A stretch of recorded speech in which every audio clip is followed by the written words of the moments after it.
अब देखिए, जंग में पैसा पानी की तरह बह रहा है। दावा है मौजूदा जंग अमेरिका को महंगी पड़ रही है क्योंकि ईरान के खिलाफ उसके अरबों रुपए खर्च हो रहे हैं। रिपोर्ट्स के मुताबिक रोज 9,000 करोड़ रुपए खर्च हो रहे हैं। जंग के शुरुआती 100 घंटे में 35,000 करोड़ फूंक डाले। कहा जा रहा है 6 दिनों में करीब 55,000 करोड़ खर्च हो, यानी हर घंटे युद्ध में अमेरिका 382 करोड़ रुपए गंवा रहा है। मतलब ईरान के खिलाफ प्रति मिनट 6 करोड़ रुपए से ज्यादा खर्च हो रहा है। इतना ही नहीं, ये जंग अगर लंबी चली तो आंकड़ा और बढ़ सकता है। यूनिवर्सिटी ऑफ पेंसिल्वेनिया की रिपोर्ट के मुताबिक ट्रंप को 19 लाख करोड़ से भी ज्यादा झोंकने पड़ सकते हैं। इससे पहले आपको याद होगा गाजा और इजराइल में लड़ाई हुई, हमास और इजराइल की लड़ाई। इजराइल ने गाजा युद्ध में करीब 10 लाख करोड़ रुपए फूंक डाले। बैंक ऑफ इजराइल ने युद्ध से यह आर्थिक नुकसान बताया है। इसमें 7 लाख करोड़ रुपए से ज्यादा तो रक्षा सामानों पर खर्च हुआ है।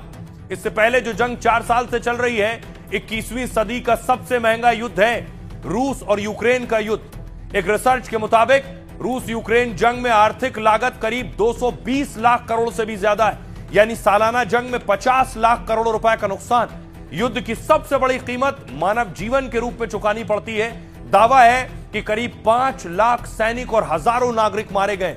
वर्ल्ड बैंक ने कहा है कि यूक्रेन को फिर बसाने में 588 अरब डॉलर खर्च होंगे।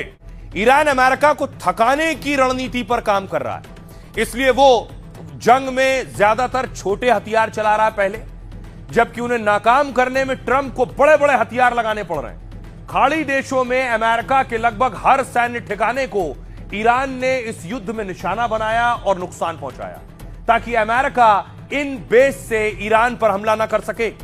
जंग लंबी खिंची तो ट्रंप को इजराइल या यूएस से हमले करने पड़े, जो ईरान पर कम असरदार हो या फिर कम नुकसान करें।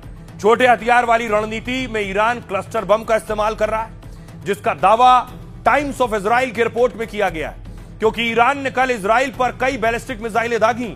दावे के मुताबिक इन मिसाइलों में क्लस्टर बम लगे हुए थे। क्लस्टर बम ऐसे बम होते हैं जो हवा में बिखर जाते हैं। इजरायली सेना ने कहा जब मिसाइल जमीन की ओर आती है तो उन मिसाइलों के वॉरहेड हवा में खुल जाते हैं, जिसमें से करीब 20 छोटे बम अलग अलग जगहों पर गिरते हैं।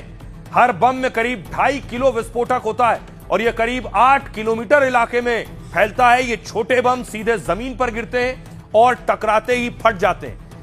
यही बम क्लस्टर बम होते हैं जो बड़े इलाकों को नुकसान पहुंचाते हैं। हालांकि इनका धमाका बैलिस्टिक मिसाइल जितना ताकतवर नहीं होता है, लेकिन बड़ा नुकसान करते हैं।